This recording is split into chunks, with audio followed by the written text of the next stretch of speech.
Greetings, ladies and sirs.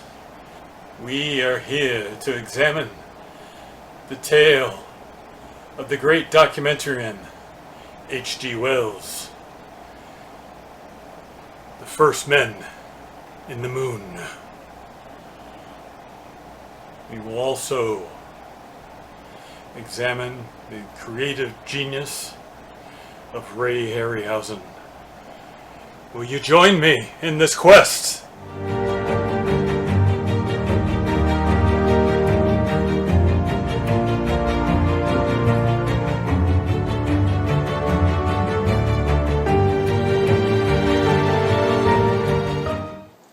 Hello, this is Roy Ivy with Sci-Fi History, Changing Times and Time. The First Men in the Moon by H.G. Wells.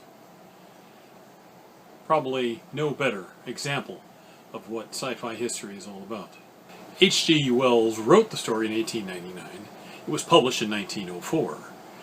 This was before any type of motorized flight. Rocket propulsion was nowhere to be seen.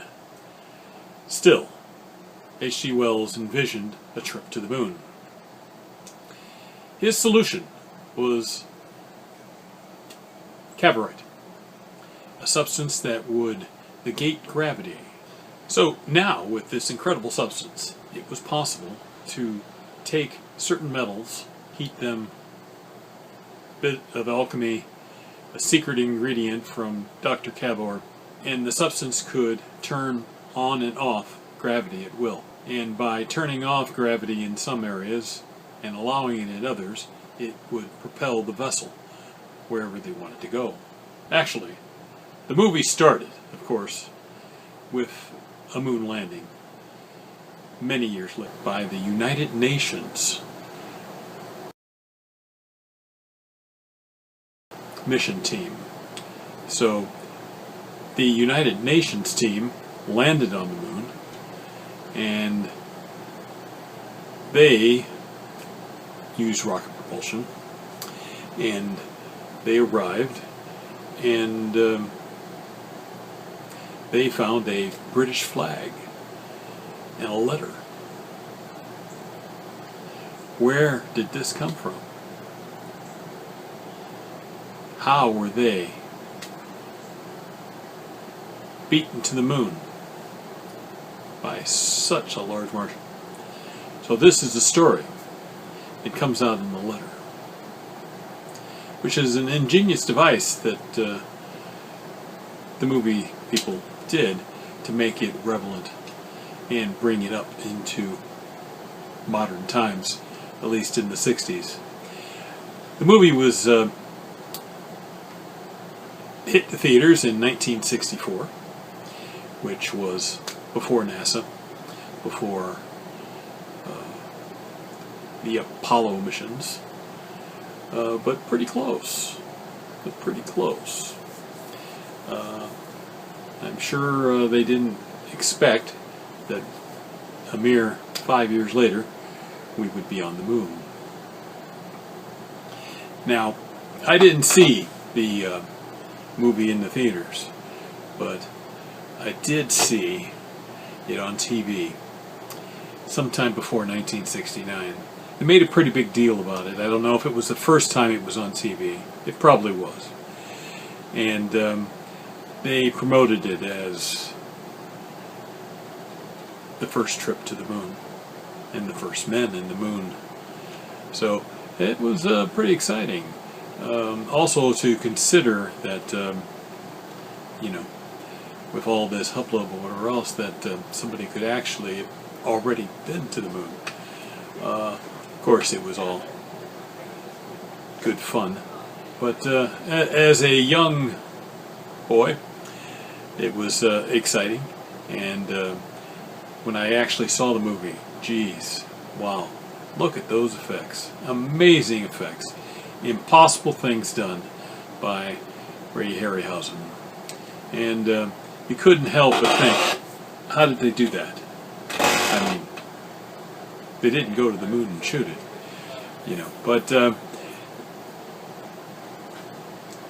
this was before Stanley Kubrick too, so he didn't do it either. Anyway, the movie starred Lionel Jeffries, Edward Judd, and Martha Hyre. Lionel Jeffries was one of those guys that looked old when he was 35. He gave a very eccentric performance, which is exactly what we needed. The common man that Dr. Cavour befriended was played by Edward Judd, was Bedford. And of course, Martha Hyre. You got to have a pretty girl in one of these movies. The moon was inhabited in this movie by the Selenites, which was an insect-like race that lived underground on the moon, where air was available. There was some drama involved with the Selenites. As first contact missions go, there's always a little bit of friction with the locals. So after some misunderstandings and some re-understandings, the movie progressed. The movie was presented in Dynamation. What is Dynamation? Turns out that it's stop-motion photography, forced perspective. It's a lot of modeling work, matte paintings. Whatever it was magic, making the impossible appear to be possible. Vast, incredible landscapes that make you think you were on the moon.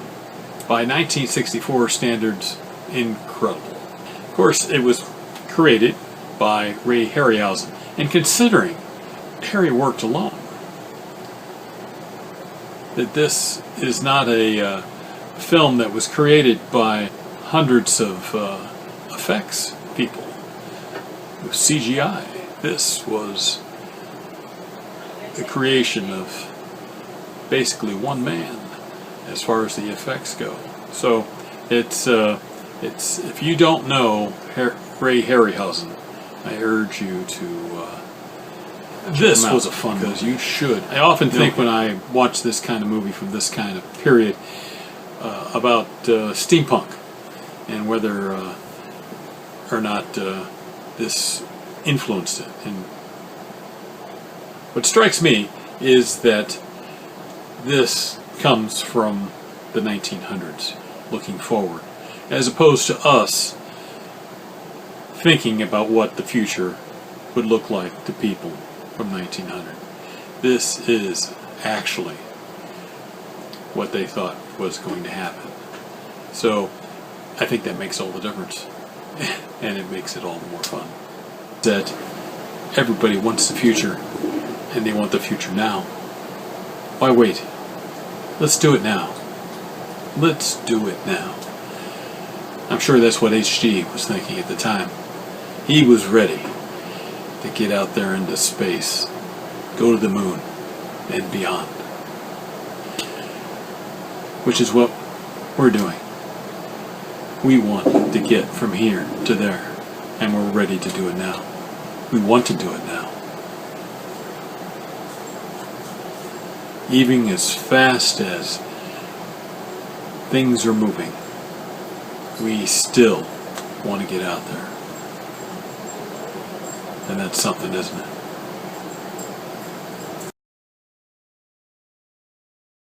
The First Men in the Moon is full of adventure, fun,